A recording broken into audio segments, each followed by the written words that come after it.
Hello there, welcome to the You Me We Therapy channel. I'm Jackie, and what we are doing here is going through tangible counselling tools in my little tangible counselling tools series.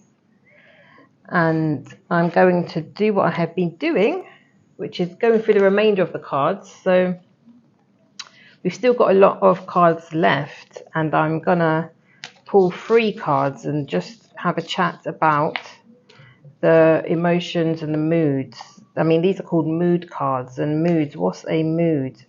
I've mentioned before, a mood is like, have I mentioned before? I think I have, and if I haven't, I'll just mention it again. Sorry if you've got to listen to it again. A mood is like a state of being. I liken it to having a cold. When you have a cold or an illness, like nothing too tragic, something that's recoverable, like a cold. So your throat is sore, your nose is blocked, perhaps you feel very lethargic and tired, muscularly tired, and it's hard to remember what it feels like, at least for me. You can tell me if it's different for you. It's hard to remember what it feels like to not have a sore throat, to not have a runny, blocked up nose, to not feel groggy. It can be hard to remember what it feels like to not feel like that. And the point at which you remember is the first day you kind of wake up without that sore throat, or your throat suddenly starts to feel a bit better, or your nose feels less congested or something like that. There's a shift, and then your mind is brought to a place of awareness of, oh yeah, that's what it could possibility. There's a possibility I could feel that good. Now I remember.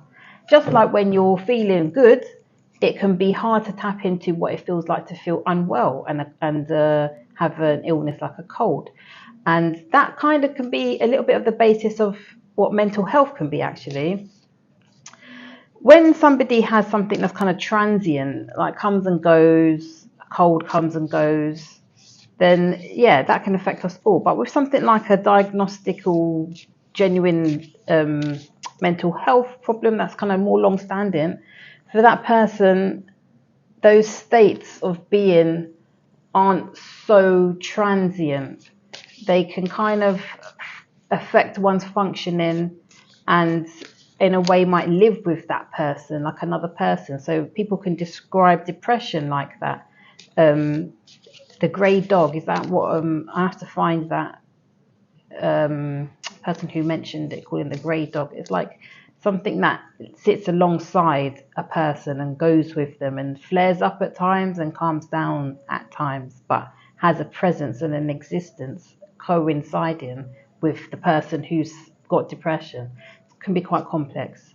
So one of the things that can help with something like that is an ability to express oneself, finding the words to articulate how you're feeling, and sometimes that's hard. So something like tangible counselling tools can be really useful, and it can help someone just be able to put a word to a feeling or a mood that they can then convey to another person, and then another person can help support them through it if they want that. It's about choices. So I'm going to go through the top that is at the top of the top of the top that I've put there. Right. And if you like this content, please would you consider liking, consider sharing, consider subscribing and coming back for more, so I can keep informing you of the little bits and bobs that I have picked up along the way, because I've got a lot to say. I really do. Right. We've got here love. Love is everything, the key to life, the colour of my heart. So love is connected to the heart. Love, ask yourself, how does love touch your life? What memories and feelings do you resonate with love? Are you loving towards yourself? This, my dear viewers, is key. Are you loving towards yourself? Are you treating yourself the right way? Because you teach people how to treat you. If you are loving on yourself, you show another person how you want to be loved. If you're not loving on yourself, caring to yourself, kind to yourself, it almost can give other people the impression that, yeah, you think much of yourself. But if you do think kindly and lovingly of yourself, you treat yourself a certain way.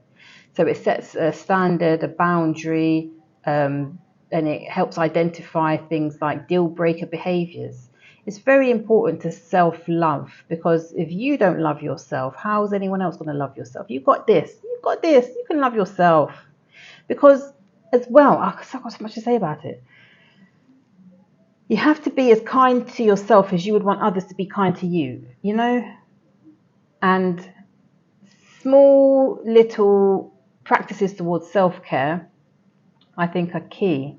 They could be like a nice bubble bath, a treat, take yourself somewhere pleasant, a little hobby that's just reserved for you that you enjoy, physical activity, sport, socializing with friends, having a craft, something that you enjoy doing. These things feed back into yourself and generate self-love.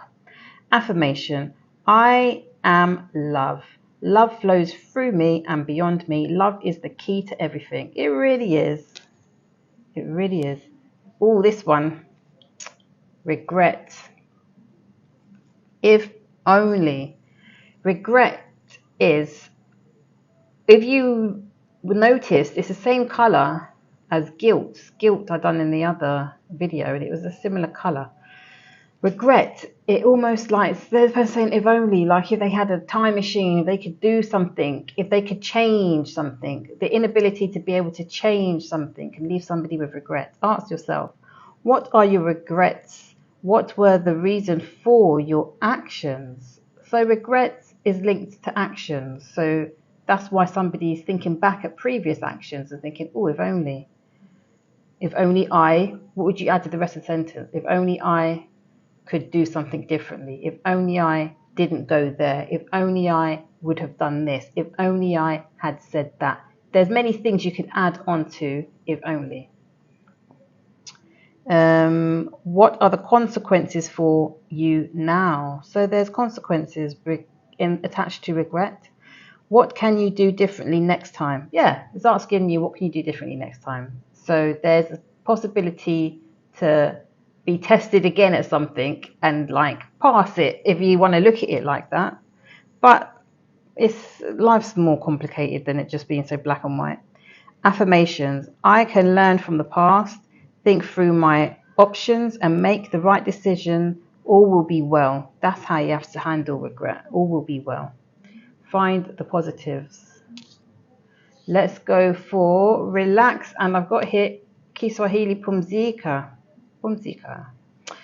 It's nice to learn emotions in different languages, I think, because it can help express. You might have a client who doesn't speak English. Not that I'm fluent in another language like that, but I'm just saying, explore, explore, explore. Expression, expression, expression. Free from strain and tension. Relax, pumzika. Relax. Ask yourself, what are the benefits of relaxation?